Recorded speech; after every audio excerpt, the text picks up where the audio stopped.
Vamos a hablar rápidamente de la clasificación de los registros. Aquí hay una situación muy importante que les necesito decir. Si bien es cierto, para efectos de estudio se clasifican los registros en una serie de categorías, en la práctica no hay registros puros, sino que simplemente cumplen con ciertos elementos o de uno o de otro. Ahorita les voy a dar unos ejemplos para que les quede más claritos. Entonces vamos a ver qué tipos de registros existen en forma general. Aquí estamos hablando de registros públicos. Número uno, por el valor que se les da a las bases de registro. Existen lo que llamamos registros iuris tantum y lo que llamamos registros iuris et de iure. ¿Qué significa iuris tantum? Quiere decir que admito prueba en contrario. ¿Ok? La base del registro está respaldada, está publicitada, pero si hay un error, yo admito que me demuestren que estoy equivocado. Un ejemplo. Imagínense ustedes que yo le vendo una propiedad a Jocelyn, pero por error, cuando el registrador está inscribiendo, se equivoca en el número de cédula y le pone, por ejemplo, a Josué la propiedad. Entonces ahora la propiedad aparece a nombre de Josué Sánchez. Perfecto. Cuando Josué se da cuenta o cuando Jocelyn se da cuenta o incluso un tercero se da cuenta del error, le avisa al registro y le dice, señor registro, ustedes se equivocaron, metieron mal el número de cédula, esa propiedad que aparece a nombre de Josué debe estar a nombre de Jocelyn. El registro revisa, ve que tiene razón y hace el cambio. Admito prueba en contrario. Eso es iuris tantum. La palabra iuris tantum, o las palabras, quieren decir en tanto el derecho me lo admita. En tanto no me demuestren que está mal puesto la información. Ahora, hay registros, como el caso del registro alemán, donde si se da ese error y resulta que la propiedad de Jocelyn se le inscribió a Josué, el registro no te admite a nivel registral que le demostres el error, sino que te dice, ok, la propiedad está a nombre de Josué y no a nombre de Jocelyn. La forma de arreglarlo es ir donde un juez y que el juez ordene la corrección. ¿Okay?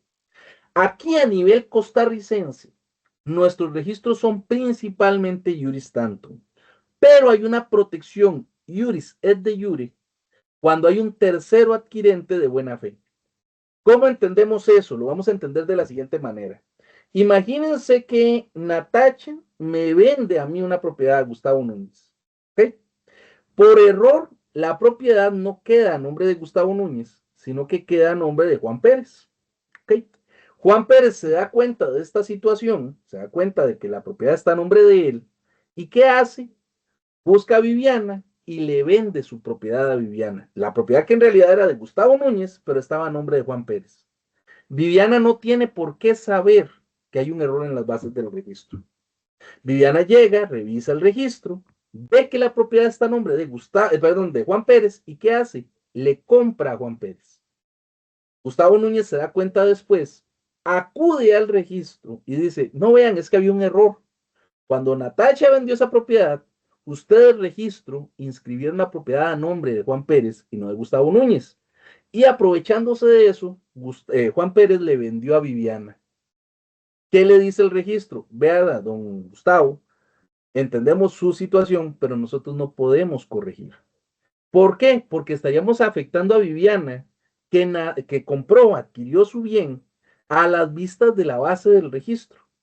De manera que la única manera en la cual le podemos corregir esa inscripción es que vengan aquí Natasha que vendió, Gustavo Núñez que tenía que haber comprado, Juan Pérez, que fue la persona a la que se dio por error, y Viviana que adquirió el derecho, y todos juntos estén de acuerdo en hacer la corrección. ¿Okay? Ahí le aplicamos una presunción iuris et de iure. No le admitimos registralmente prueba en contrario. Y solo un juez de la República puede corregir.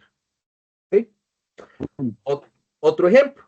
Imagínense que yo le presté, o más bien me prestó dinero José Pablo, y por error el registro no inscribió la hipoteca.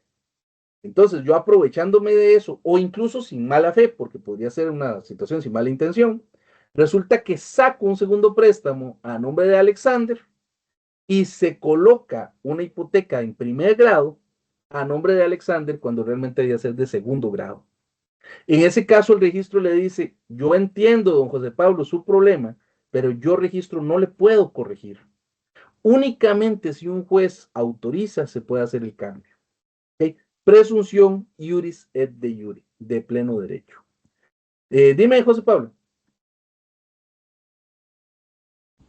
Pero digamos, ok, tengo que ir a donde un juez y si no sé cómo hacerlo, tengo que buscar la asesoría de un abogado, ¿verdad? También, de un notario más bien sería, perdón, de un notario, este, para iniciar todo ese proceso que incluso ese país no va a ser corto, va a ser largo. Va a ser muy Este, largo. sí, exacto. ¿Y por qué si el error no fue mío? O sea, si es un error de hecho ahí demostrable, tengo que incurrir y el Estado no me va a cubrir los gastos legales que yo tenga, nada. Ok, en realidad el Estado estaría en la obligación, si hubo un error de parte del Estado, de cubrirte ese gasto. Estaría en la obligación. ¿Por qué se hace de esa manera? Porque Perdón, las bases del... Dime. para hacerle la segunda de una vez, ¿y por qué si ustedes tienen un departamento legal que Ujú. estaría como, ¿verdad? Con notarios, me imagino, todo eso, si es que se supone que están calificados, ¿por qué no pueden hacer digamos, no tienen la titularidad o la autorización para hacer la reversión, llamémoslo así, ¿verdad? Por usar un término, a ustedes mismos en un caso de eso que es digamos, cuando hay una estafa, como usted lo planteaba, tal vez Ujú. es pero digamos que no pasó, digamos casos que no pasen a temas de ya como de mala fe o de estafa, si es una cuestión de orden y todavía no hay un proceso de liquidación de una hipoteca, como el caso que usted plantea de uno y dos, ¿por qué no se puede hacer la reversión cuando es como un aspecto de orden y no de otros alcances ya como en la parte penal? Claro, porque tenemos un tercero adquirente de buena fe. Una persona que adquirió a las vistas del registro, considerando que la realidad del registro era una. Entonces, el Estado le respaldó su adquisición. Por eso no podemos simplemente echarlo atrás. Por supuesto, caso que mencionábamos, caso de Alexander. Y resulta que Alexander se presenta y dice, no, señor el registro, yo sé que mi hipoteca era de segundo grado, no de primero. Entonces, en ese caso sí podríamos hacer el cambio, porque no se está viendo perjudicado nadie. Pero en el tanto Alexander haya adquirido, por ejemplo, esa hipoteca, creyendo que la suya era de primer grado, siendo, por decirlo así, engañado por las bases del registro, no lo podemos perjudicar. O sea, perdón, que haya como voluntad de las partes involucradas en este caso. Exactamente. Vean lo Ok. que dice el 456 del Código Civil, 456. La inscripción no convalida los actos o contratos inscritos que sean nulos o anulables conforme a la ley. Es decir, si algo está mal inscrito, yo lo puedo corregir. Sin embargo, los actos o contratos que se ejecuten u otorguen por persona que en el registro aparezca con derecho para ello, una vez inscritos, perdón, no se invalidarán en cuanto a terceros, aunque después se anule o resuelva el derecho del otorgante en virtud de un título no inscrito o de causas implícitas o de causas que aunque explícitas no constan perdón, en el registro. ¿Qué dice esto en español? Lo que dice es muy sencillo. Lo que dice es, siempre y cuando no perjudiquemos a un tercero, yo le arreglo a usted cualquier cosa en las bases del registro. Cuando hay un tercero perjudicado, yo no lo cambio. ¿Por qué? Porque le estaría falseando la información. Entonces, para este caso, yo solamente lo arreglo si la persona está de acuerdo. ¿Ok? ¿Les queda clarito eso? ¿Les queda entonces clarito la diferencia entre una inscripción o un registro iuris tantum y una inscripción o un registro iuris et de jure? Iuris tantum me admite prueba en contrario en cualquier momento.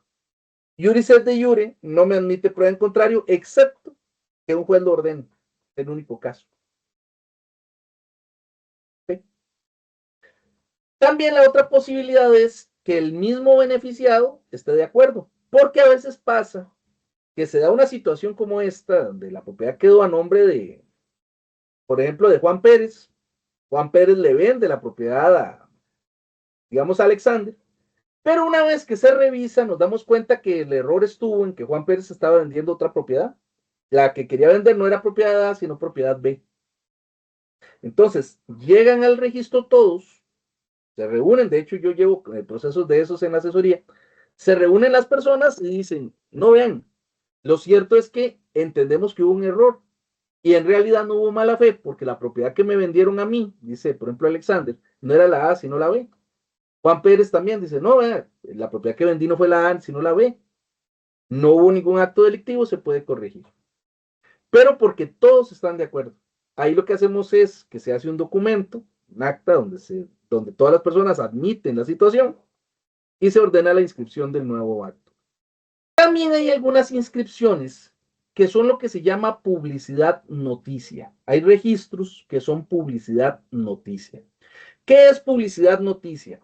Publicidad noticia es una inscripción que no tiene efectos jurídicos. Únicamente tiene un efecto, avisar de la inscripción. El mejor ejemplo de esto, y tal vez ustedes lo hayan visto en algún momento, son los famosos avisos catastrales. Cuando ustedes ven una propiedad que tiene un aviso catastral, ahí lo que está diciendo es que hay un error en catastro. El plano está mal elaborado, el plano no corresponde, algún problema catastral, pero no me impide inscripción de documentos. No genera un efecto más allá de avisarle a la gente que hay un problema. ¿Okay? Nada más.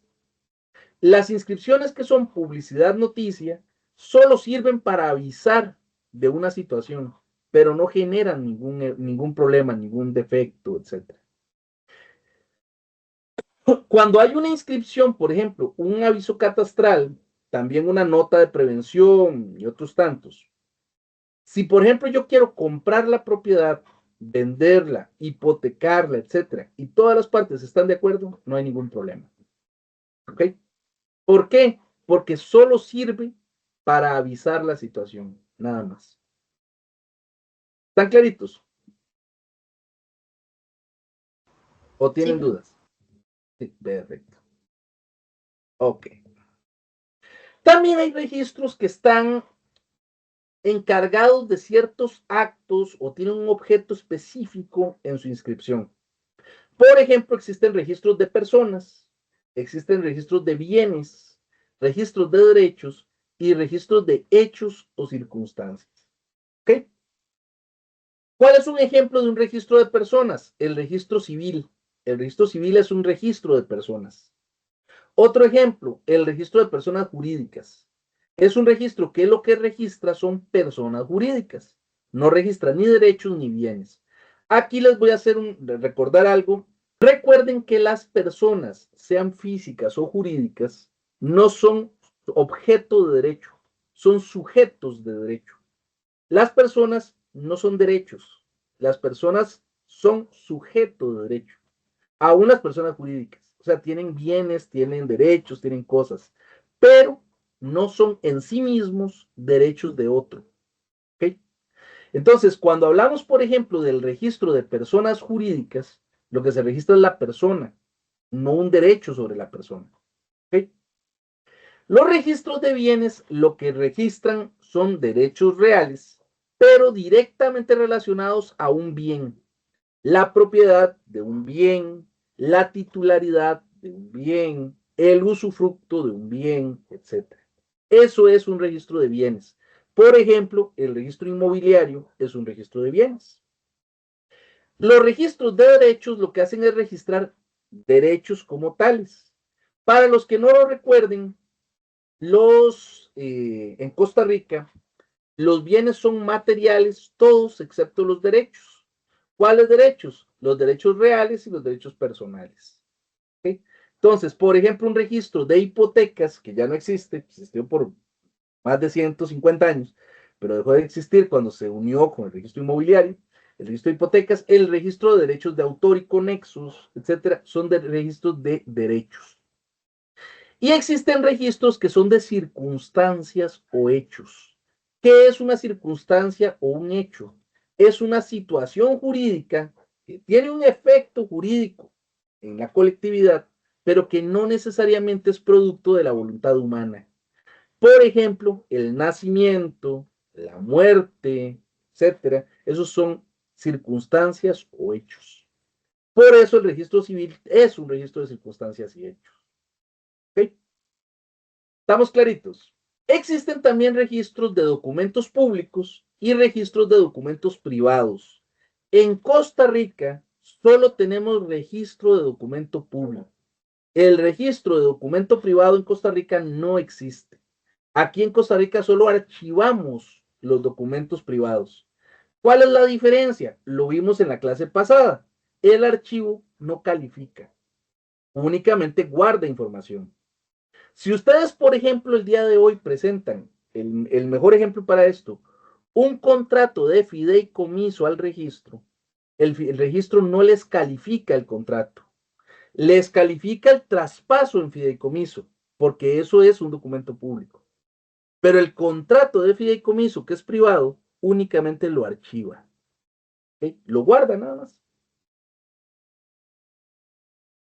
Y lo mismo pasa con las famosas promesas de compraventa. Ustedes recuerdan las promesas o opciones que llama la gente de compraventa. Antes se presentaban al registro y se guardaban, ya no. ¿Por qué? Porque es un documento privado. Y los registros en Costa Rica no inscriben documentos privados, únicamente los archivan. Entonces, ya no se hace la inscripción. ¿Okay? Profesor, Dime. esa es la que se hacía antes con los vehículos, que se iban adheriendo ahí un montón. Sí, esos eran las cartas, la cartaventa, eso que decís, que antes la gente lo hacía y efectivamente iban pegando una con otra. Sí, sí, y al final ya el primer propietario estaba muerto cuando quería pasarlo, el que quería, tenía que Inscribir, buscarlo y tal vez ya no, la persona no. efectivamente. La ley de inscripción de documentos, perdón, la ley de tránsito actual, apoyada en la ley de inscripción de documentos públicos, eliminó esa posibilidad. Ya no puedo vender un vehículo con cartaventa porque ahora solamente se acepta escritura pública. Hace muchos años se permitía la cartaventa, se protocolizaba y se presentaba al registro. Ya no se puede, efectivamente.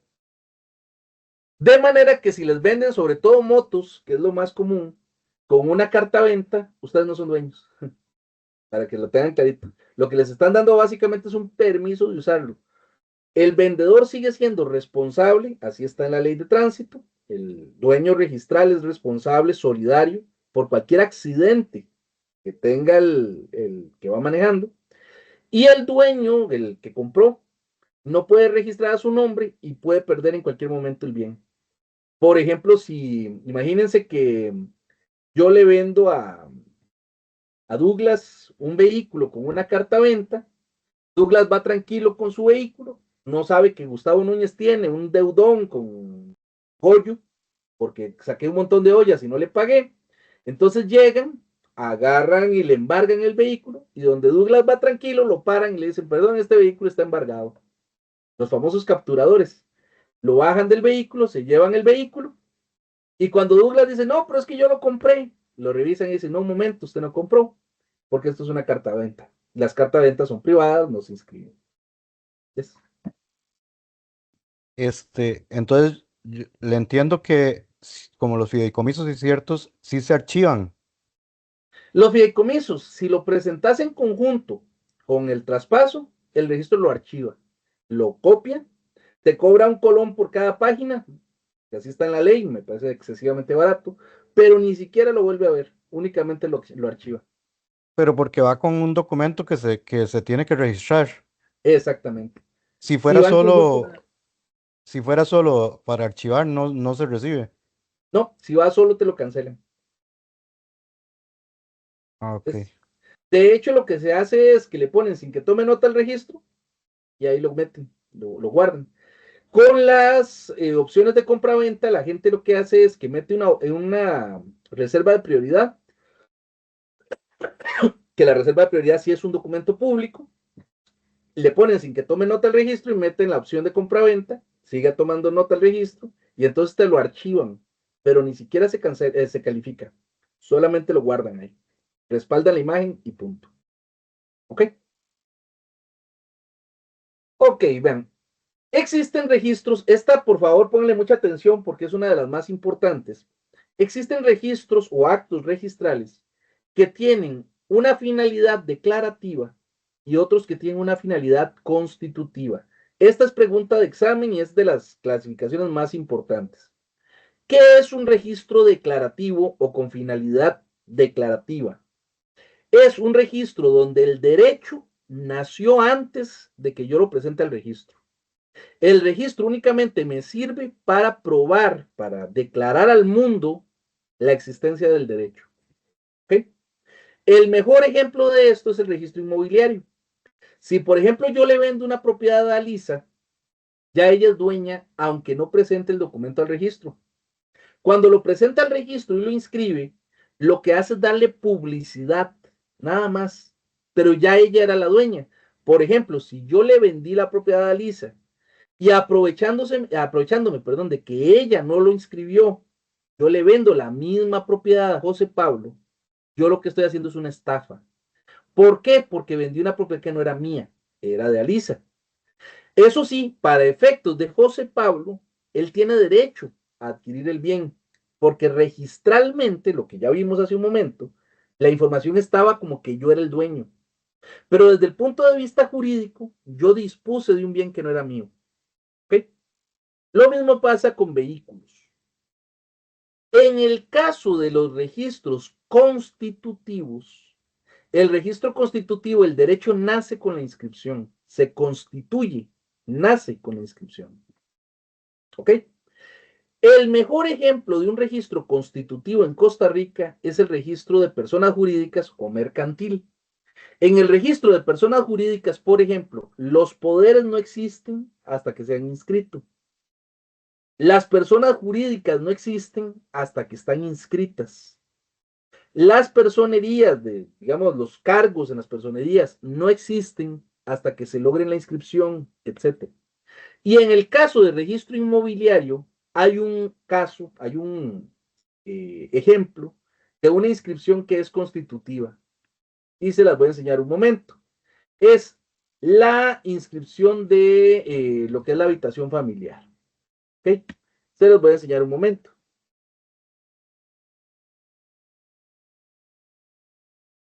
Artículos 42 y siguientes del Código de Familia.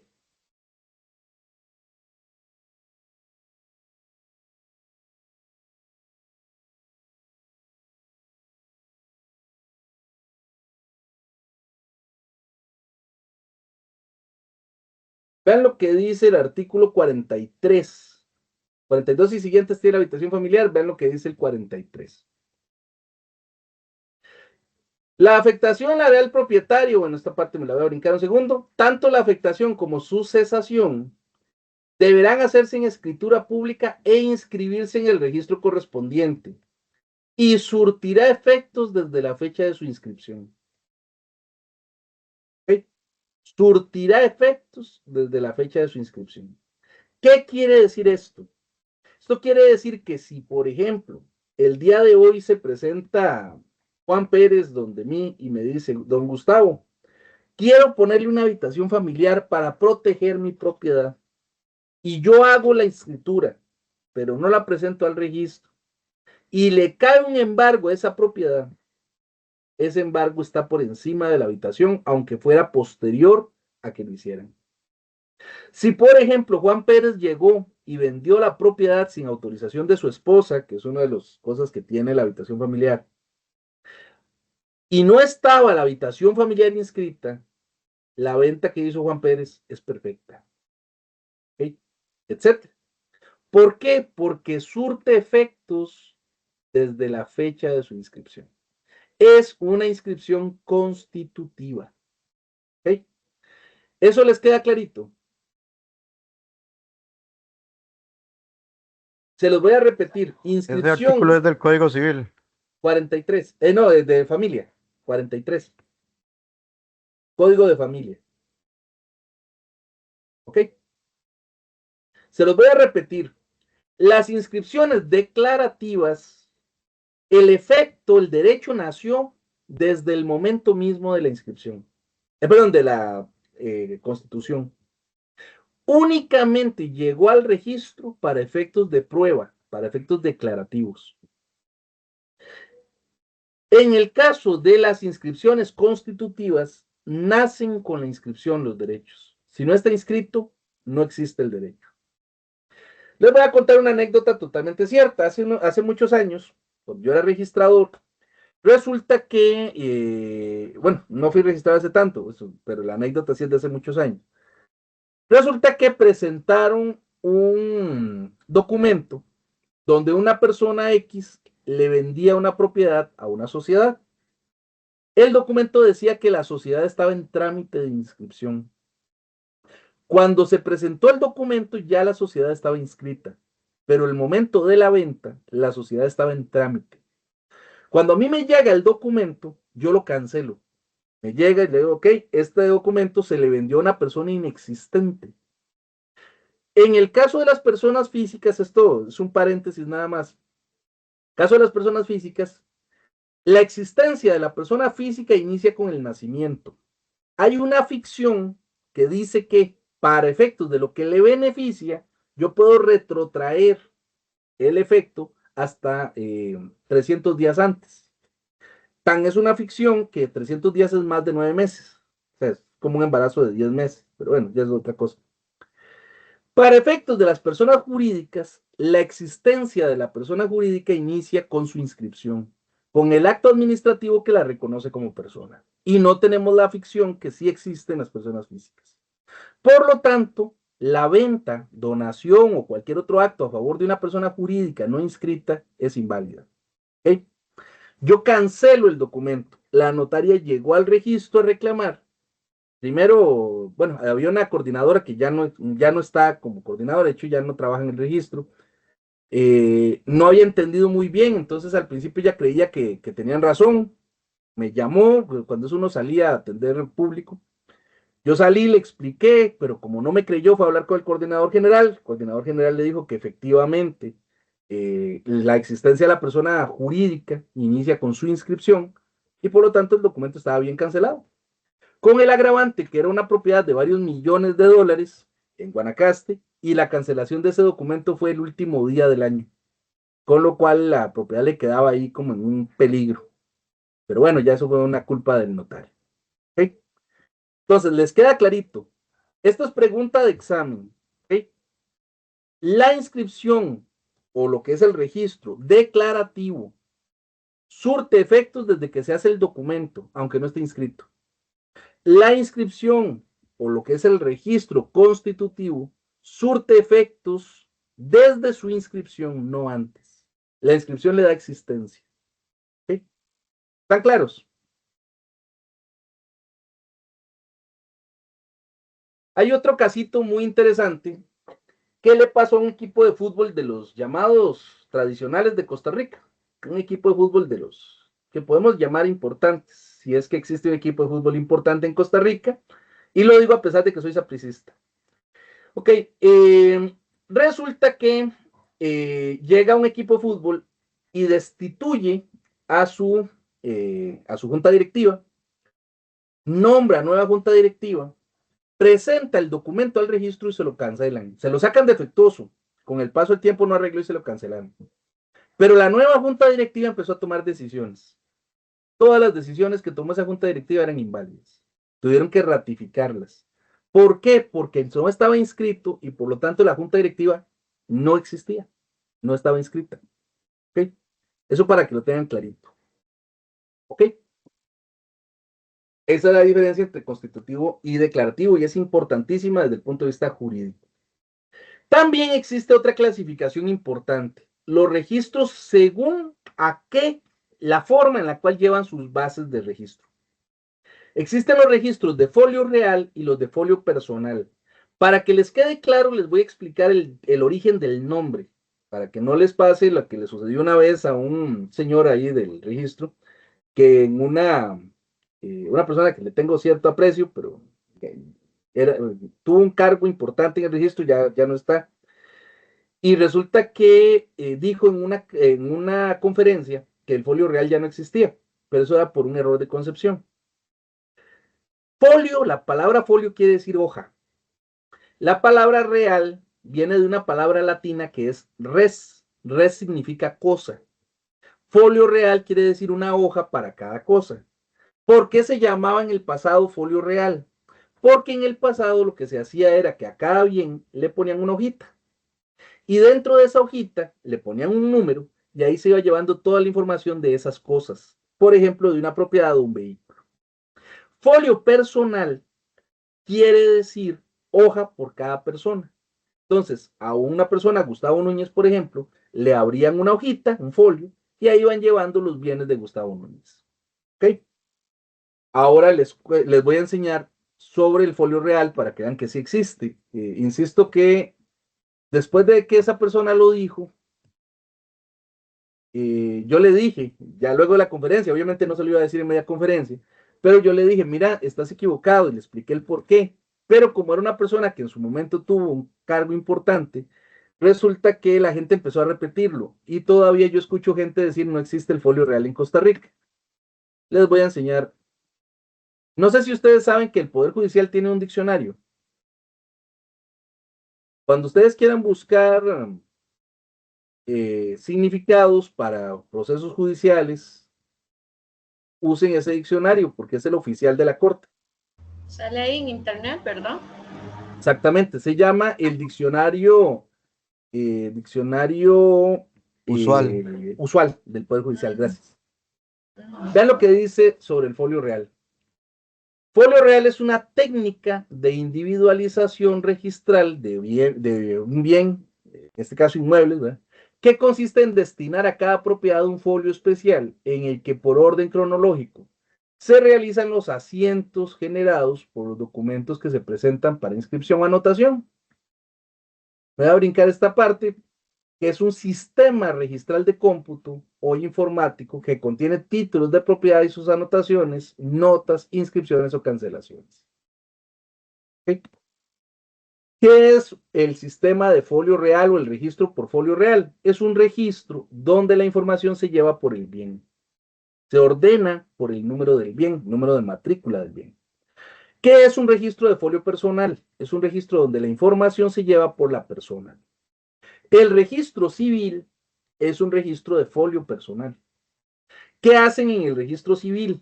Cuando Gustavo Núñez nació, antes eran con hojas, hoy en día es un sistema de cómputo. Nació en la provincia de San José. Entonces, como nació en la provincia de San José, lo inscribieron en los tomos de San José, que son tomos 1. El número de tomo en el cual lo inscribieron era el 1074. Por eso mi cédula es 1074. Y el asiento en el cual se me inscribió era el 0795. Por eso mi cédula es 1074-0795. En el pasado se abrió una hojita y ahí se ponía Gustavo Núñez nació en tal fecha. ¿Okay? Cuando Gustavo Núñez alcanzó la mayoría de edad, entonces ahí quedó anotado que Gustavo Núñez es mayor de edad y tiene ciertos derechos como votar y demás. Cuando Gustavo Núñez se casó, al margen se puso Gustavo Núñez se casó en esta fecha con fulanita de tal. ¿Okay? Si Gustavo Núñez se divorciase, al margen se va a poner en tal fecha Gustavo Núñez se divorció de la señora fulana de tal, bla, bla, bla. Cada vez que Gustavo Núñez ha tenido hijos, en mi caso tengo 2, se le ha puesto debajo, a mi folio, que Gustavo Núñez tuvo primero una hija, María Celeste Núñez Monge, y luego un hijo, Gustavo Alexander Núñez Monge. Y posteriormente a cada uno de ellos se le abrió su propio folio para seguir la misma temática. En el momento en el que Gustavo Núñez fallezca, ahí se va a poner que Gustavo Núñez falleció en tal fecha y se cierra folio. ¿Okay? Así funciona el folio real, el folio personal. El folio real es por bienes, el personal por persona. ¿Okay? Eso les queda clarito. ¿Por bienes y el folio personal? Por personas. Ok. ¿Okay? Hay un concepto que no tienen que aprendérselo para este curso, pero es importante que lo sepan, que se llama unidad básica de inscripción. La unidad básica de inscripción es el centro, el núcleo que absorbe toda la información que se registra respecto a algo. En el caso de los inmuebles, el folio real, la matrícula de la propiedad, esa es la unidad básica de inscripción. En el caso de los vehículos, es la placa, el vehículo. A esa placa se le va metiendo toda la información. En el caso de las personas físicas o jurídicas, es la cédula de la persona. Esa es la que atrae toda la información. ¿Sí? ¿Estamos claritos? ¿O tienen alguna duda? Con toda confianza. Esta parte es la más aburridilla. Cuando ya entramos a la parte donde van a hacer ustedes algunos contratos y demás, es bastante más bonito. Ok, pero necesito que tengan esta plataforma de conocimiento para que puedan entender la otra parte. Si no, quedan como en blanco, ¿verdad? Como en el aire. Ok. También existen registros que son optativos y registros que son obligatorios. ¿Cuál registro es optativo? O sea, optativo quiere decir que yo puedo decidir inscribir o no. El registro inmobiliario. Si yo quiero inscribo y si no quiero no inscribo. Lo que pasa es que si no inscribo, tengo consecuencias. ¿Cuál? Dos. Número uno, no tengo título. Como no tengo título, no tengo la totalidad de los derechos. Número dos, no tengo protección del registro. Si yo inscribo, tengo protección. No inscribo, no tengo protección. ¿Sí? Finalmente, existen dos tipos de registro que en Costa Rica realmente usamos una mezcla que ahorita les voy a explicar. A nivel internacional existen dos tipos de registro que son los de inscripción y los de transcripción. Transcribir es copiar completo lo que está. Se copia como está. De hecho, hay países como Francia que por muchos años, y ahora no lo hacen así, pero por muchos años ellos agarraban el testimonio, lo engomaban y lo pegaban, lo guardaban completo, porque ellos transcribían la información completa. En los registros de inscripción, lo que yo hago es que busco la información dentro del documento y saco lo importante. Un amigo mío decía, en una jerga muy popular, decía que lo que yo hago es sacar el pollo y botar el hueso. O sea, saco lo importante, me lo dejo y boto lo que no me sirve. Lo saco fuera. En Costa Rica, nuestro registro es principalmente de inscripción. Guardo la parte más importante y lo que hago con lo demás es que únicamente lo archivo. Les voy a enseñar un estudio de una propiedad para que entiendan lo que les estoy diciendo más gráfico. Esto es un estudio de una propiedad. Cuando ustedes leen un estudio de una propiedad, ustedes no tienen que leerse la escritura completa, no hace falta. Se leen el extracto, lo inscrito. Vean que dice, por ejemplo, este es del 2022, Partido de Alajuela, matrícula 569479. Naturaleza, lote 19, terreno para construir. Situación, distrito 2, cantón 1. Linderos, al norte Tecnourbanística Desarrollos S.A., al sur Tecnourbanística, al este Calle Pública, oeste María Joana Arrieta. Medida 150 metros cuadrados. Plano, Alajuela, 2.078.478 del 2018. Propietario, Moisés Gerardo Díaz Darcia, etcétera. Aquí viene toda la información que ustedes quieran, pero viene lo que vale la pena, lo que está inscrito. ¿Cómo se ven los registros cuando están transcritos? Se ven así.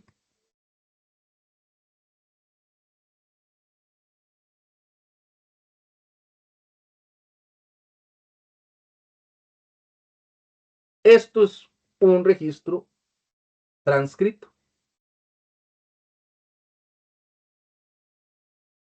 Sí, quedó muy grande. Viene la información completa, copiada. ¿Ok? En los registros de Costa Rica, históricamente nosotros fuimos registro de inscripción. Pero con la entrada de las tecnologías modernas, empezamos a capturar imágenes también. Al capturar esas imágenes, que se les llamó microfilm, porque antes era como una foto lo que se sacaba, empezamos también a transcribir. Entonces, la información principal es la inscrita, pero tenemos un respaldo de información transcrita. ¿Sí? A nivel internacional, actualmente, existen 5 tipos de registro, 5 registros tipo, registros, digamos, base. La mayoría de registros son una evolución o una aplicación de uno de estos 5 registros. ¿Okay? Primero existe el registro francés, que es de hecho el registro, como se los dije la vez pasada, más antiguo de los registros modernos. Existe el registro alemán, que es la contraparte del registro francés. Ahorita les voy a explicar por qué. Existe el registro español, que está como en medio entre el francés y el alemán. Dicho sea de paso, el nuestro es un registro español. Existe el registro anglosajón, que es el estilo que usan los norteamericanos y algunas otras islas y demás, algunas islas, perdón, y demás que tienen mucho influjo norteamericano. Y existe un registro que se le llama el registro más seguro del mundo, que es el registro Torrens. El registro Torrens es propio de Australia, es el registro que usan en Australia. Ahorita les voy a explicar por qué y cuáles son las características de cada uno. Ok. ¿Cómo es el registro francés? Vean, el registro francés es un registro donde los inmuebles, vehículos y demás se llevan por folio personal. ¿Ok? La información se acomoda por la persona, por el titular de los bienes. Esto tiene que ver con una situación histórica. El registro francés es un hijo, es uno de los primeros hijos directos de la Revolución Francesa. Cuando se dio la Revolución Francesa, se necesitaba empoderar a la gente. Para que yo pueda empoderar a alguien, yo necesito que esa persona tenga bienes. ¿Por qué? Porque mientras usted no tenga bienes, no tenga nada que lo respalde, usted está bajo la autoridad de aquel que sí los tiene. Aquí les voy a hacer un paréntesis muy rápido. Hay un fenómeno que probablemente ustedes hayan visto, que a mí me preocupa mucho, y siento que la gente muy joven no lo está notando. A mí me preocupa que la gente joven no lo nota. El fenómeno es que la gente cada día es dueño de menos cosas. Las personas ya no tienen casa porque la alquilan, ya no tienen carro porque lo tienen en leasing, ya no tienen mobiliario de la casa porque con la casa misma se los están alquilando, etcétera. Al extremo de que ya ni siquiera tenemos, las personas, o la mayoría, sobre todo la gente muy joven, ya ni siquiera tienen ni siquiera las películas que veían en las casas antes, que antes teníamos los DVDs, VHS, DVD, etcétera, ¿cómo se llama? Blu-ray, y ahora lo que se tiene es una suscripción a Netflix. ¿Cuál es el problema de eso? Que no somos dueños de nada. Ok, yo estoy amarrado al dueño de las cosas. Vean, no sé si les ha pasado, a mí me ha sucedido mucho. A mí me ha pasado. Ustedes, por ejemplo, llegan y dicen, mira mi serie favorita, mi película favorita, cualquiera que se les ocurra, Dimensión Desconocida. Me pasó con Dimensión Desconocida. Ok. Mientras yo tengo la suscripción de Netflix, resulta que yo la puedo ver. Y un día llega Netflix y dice, hoy quito la serie Dimensión Desconocida. Aunque usted tenga la suscripción, ya no la puede volver a ver. Bueno, lo mismo nos pasa con los distintos bienes hoy en día. Estamos haciendo una involución al sistema feudal, con la única diferencia de que ya no tenemos un señor feudal, sino que lo que tenemos son empresas que son las dueñas de los medios de producción, de las casas en las que vivimos, de la ropa que nos ponemos, de todo el mobiliario y en general de las cosas. Estamos perdiendo poder. La gente no se está dando cuenta, sobre todo la gente muy joven, no se está dando cuenta que cada día está perdiendo un poco de autonomía. Está cayendo en manos del que sí es dueño de las cosas. Imagínense el día que el dueño de la casa nos dice, deme la casa, el dueño del carro me dice, deme el carro, el proveedor de los muebles y demás me dice, ya no se los voy a dar más tiempo, dueño de las películas y demás nos dice, ya no le doy el acceso, o se elimina, etcétera, nos quedamos sin nada. ¿Okay? Los franceses, recuerden que parte de la Revolución Francesa fue cortar con el sistema antiguo.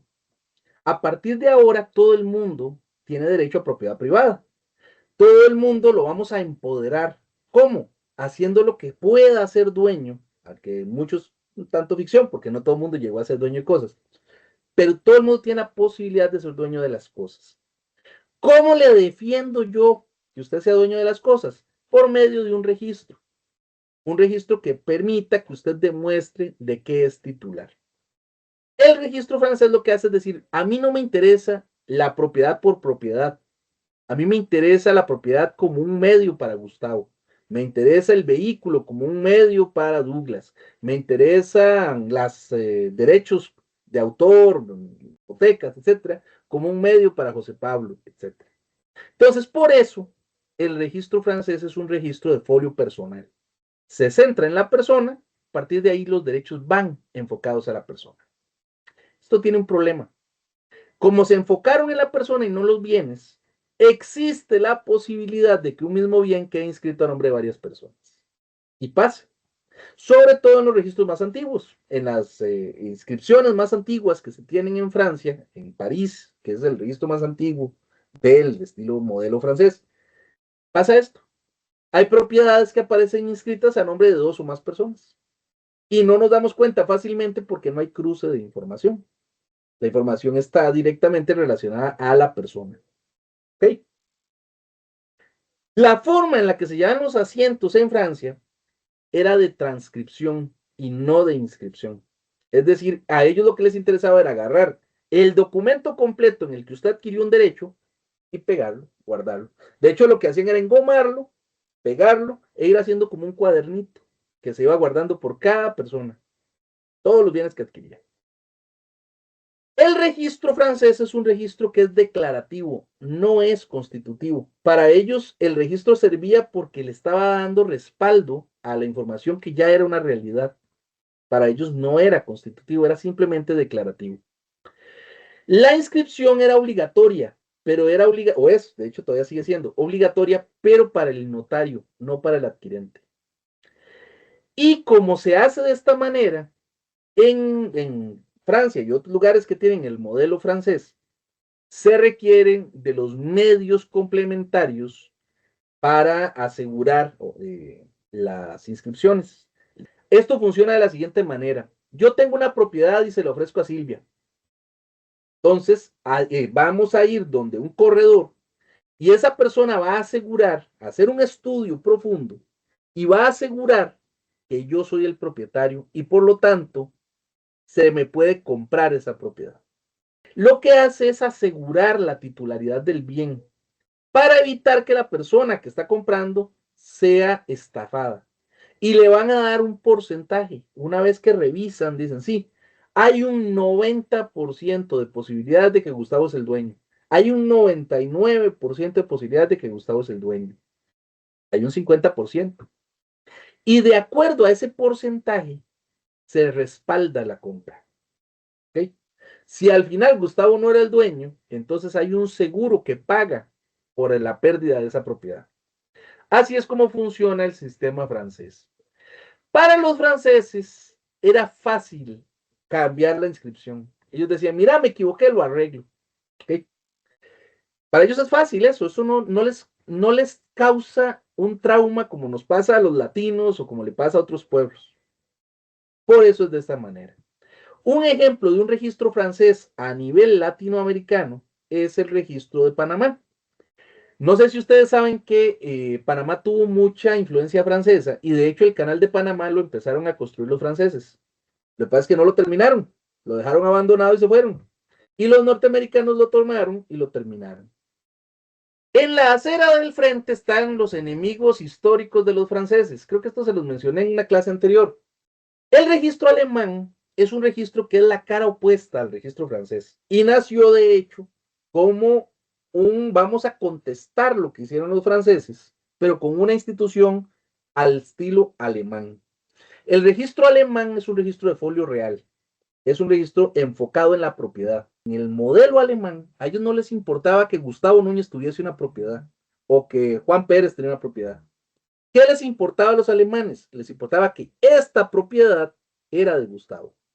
Esta otra propiedad es de Juan Pérez. Es un modelo contrario. Pues digo, tiene mucho que ver con su forma de ser. Para ellos era importantísimo vincular el aspecto físico de la propiedad ¿verdad? Lo que era el aspecto de la propiedad en sí, era importantísimo vincularla con la parte jurídica. Por eso ellos crearon o unieron, no fueron los inventores de los planos, pero sí unieron los planos y generaron el catastro. El acuerdo de las partes y la manifestación de voluntad ante el notario es una parte de la inscripción, pero para ellos hace falta que se inscriba esa información. Si no se logra inscribir, no se ha completado la inscripción del acto contrato. Es decir, el registro alemán es un registro constitutivo, es un registro que necesita de la inscripción para terminar de formalizar todos los derechos. ¿Okay? Esto es una condición para ellos. Además, su registro, como les digo, es constitutivo. Si no está inscrito, el acto no es válido. Y una vez que se inscribe, ellos no echan atrás su inscripción. Su inscripción es iuris et de jure. Eso sí, el registro francés es muy rápido. El registro francés puede durarte un día en inscribir un documento, mientras que el registro alemán dura semanas en inscribir.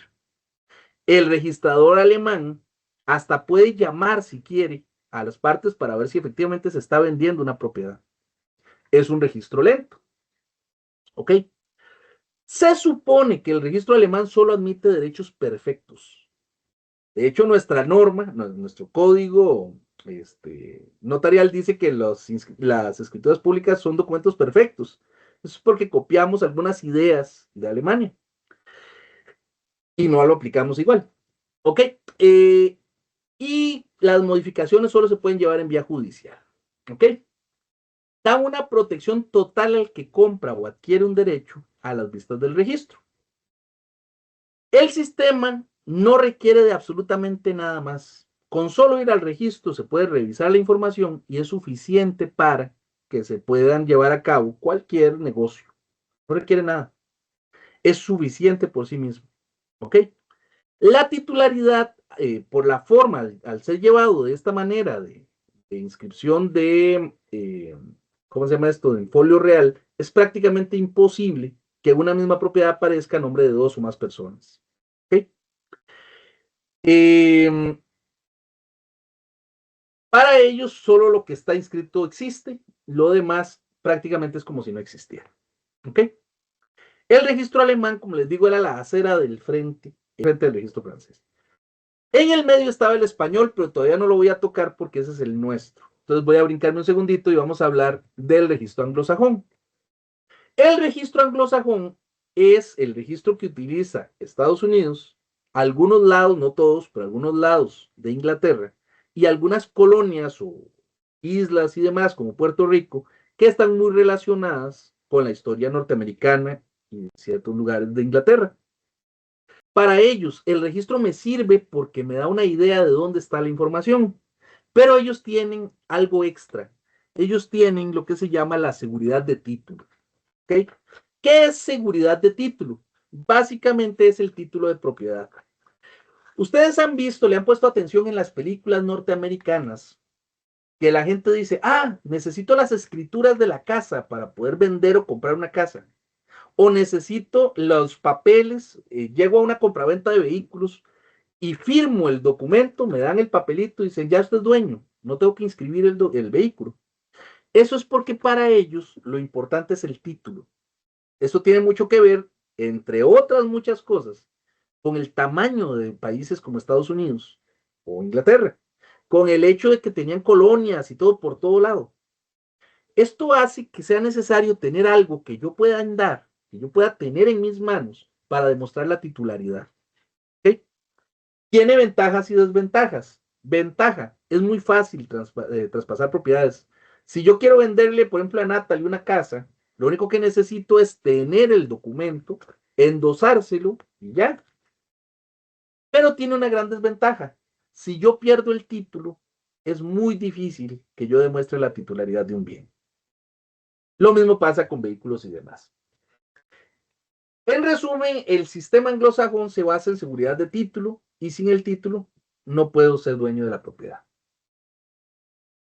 Hay otro sistemita que es una evolución del sistema anglosajón, de hecho del sistema inglés, en conjunto con un sistema muy parecido al sistema francés.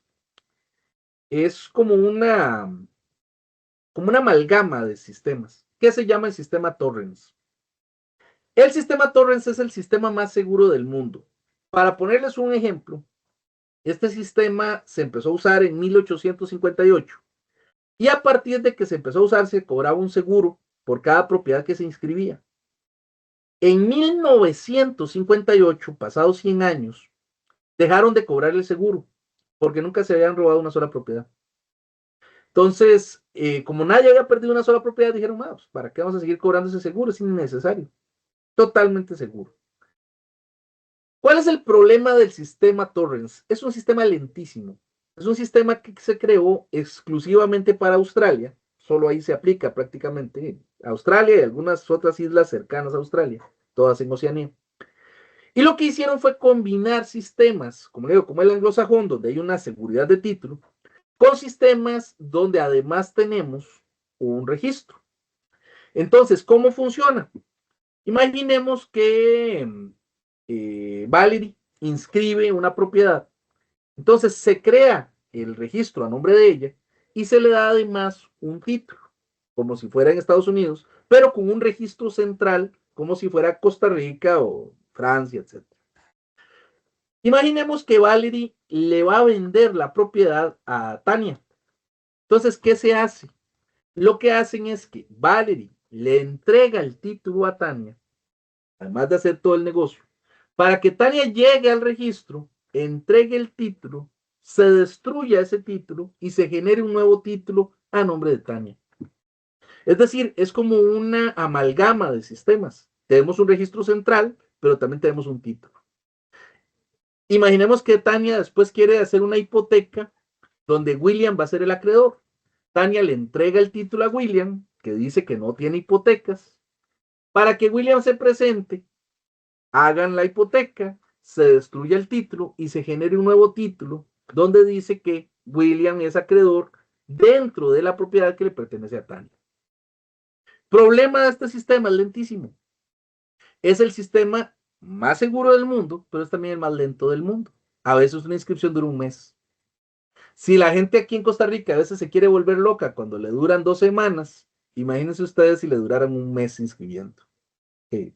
Eso sin la posibilidad de que salgan defectuosos y demás. Okay. ¿Cuál es el sistema que normalmente se ha reconocido como el mejor sistema? Porque es no tan rápido como el francés, pero no tan lento como el alemán. No tan seguro como el Torrens, pero mucho más seguro que el francés, etc. Está como en medio. El sistema español. El sistema español nació en 1861. Es un sistema que lo que hizo fue tomar lo mejor del francés y lo mejor del alemán. ¿Ok? Estaba en medio.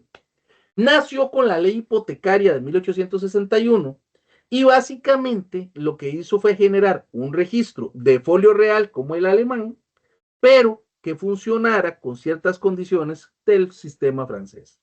¿Okay? Tiene asientos por inscripción, no por transcripción, lo que lo hace más sencillo. Es declarativo como lo es el francés. Usa el folio real como el alemán. Produce efectos jurídicos iuris tantum como el francés, pero protege al adquirente, el tercero adquirente de buena fe, como hace el alemán, etcétera. Es un sistema bastante bueno. Este sistema es el que Costa Rica aplica, porque nosotros lo copiamos, lo trajimos a Costa Rica y lo empezamos a aplicar. ¿Okay? Es un sistema que no requiere seguridad de título, no hace falta el título. Se dan escrituras, se dan títulos de propiedad y demás, pero no hacen falta. Se pueden reponer con vista en el registro. Es un sistema que no requiere seguridad de mercado. Pueden existir corredores de bienes raíces, pero no hacen falta. Toda la información está en el registro y demás. ¿Okay? Nosotros en 1865, con apenas 4 años de existir este sistema, se lo copiamos a España. Y dicho sea de paso, lo hemos ido mejorando. En el sistema costarricense, además, le agregamos el catastro alemán. Además de eso, le agregamos el sistema de títulos, como los anglosajones. Y aunque tenemos un sistema de inscripción, guardamos fotos de las imágenes, con lo cual también lo hicimos un poquito de transcripción. Un sistema que funciona bastante bien.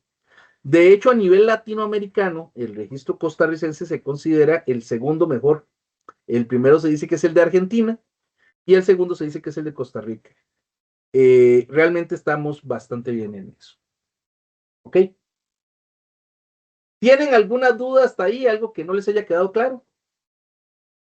De todas maneras, cada país toma el modelo y lo tropicaliza, ¿verdad? Lo lleva a su sistema. ¿Verdad? No hay sistemas puros, como vimos hace un ratito. Ok. Vamos a ver lo último, lo que es la publicidad y oponibilidad de las bases de registro. Eso ya se los adelanté un poquito. La principal razón para inscribir cosas es darle, o una de las principales es darle publicidad y con eso oponibilidad. ¿Qué es publicidad? Publicidad es la posibilidad de que el que necesite conocer una información la pueda conocer, la tenga a mano. Para eso es que inscribimos. Al poner la información en manos del que la necesite, le agregamos el detalle de la oponibilidad. ¿Qué es oponibilidad? Es la posibilidad que el titular de un derecho la reclame ante todas las demás personas.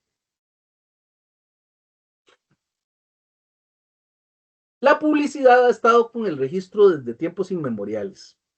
No sé si se acuerdan, en la clase primera vimos que el primer registro que existió es esta piedrita, el famoso código de Hammurabi. ¿Ok? Esa piedrita tenía publicidad. ¿Por qué? Porque estaba puesta en el centro de la ciudad para que cualquiera la viera. Hace 50 años, un poquito menos, 40 años, Costa Rica usaba tomos. Los tomos tenían publicidad. ¿Por qué? Porque todo el que necesitara verlos podía llegar y pedirlos. Actualmente usamos estos sistemas informáticos. Esos sistemas tienen publicidad. El que requiera puede verlos. La publicidad entonces es algo que ha acompañado a los registros públicos siempre.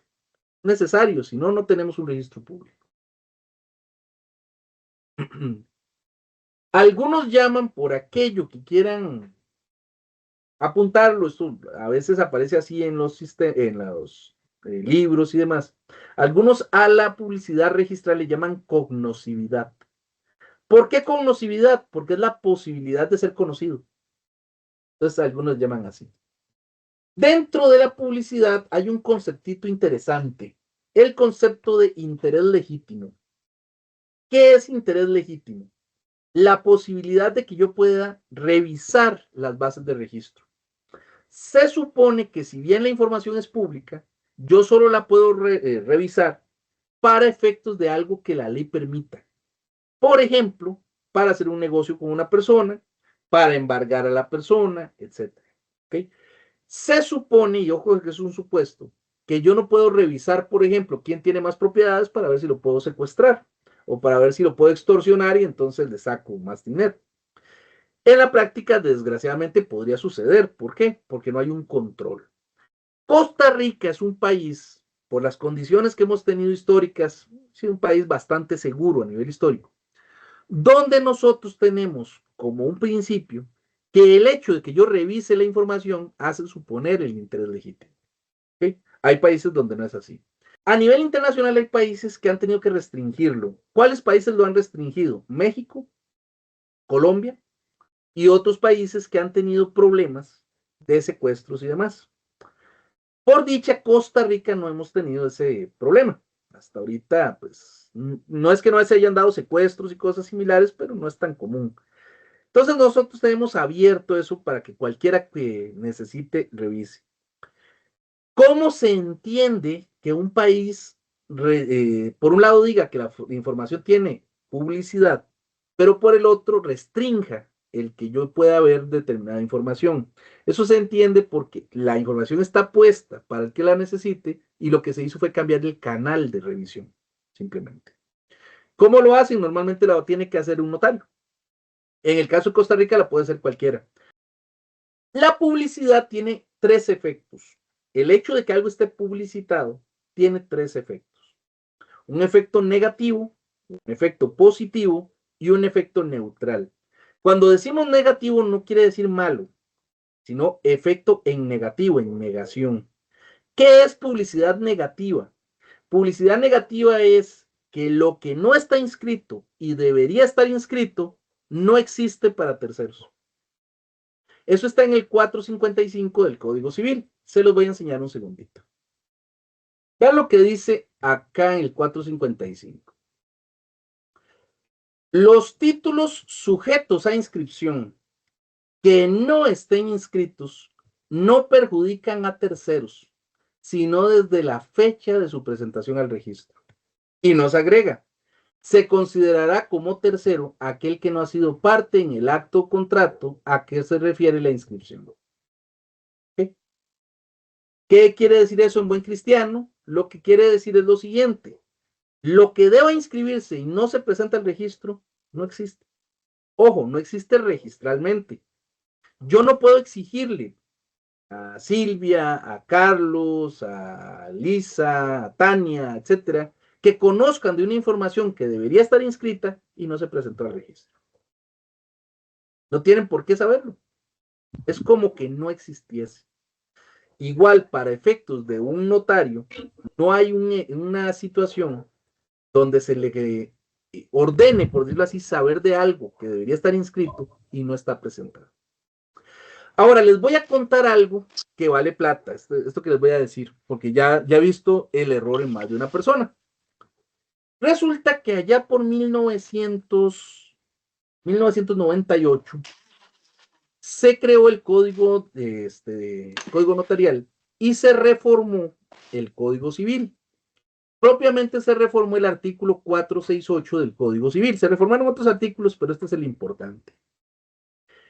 Esta reforma trajo una consecuencia para el 455 que no se incluyó en la norma y que hay que saberla porque de lo contrario van a entender mal el artículo.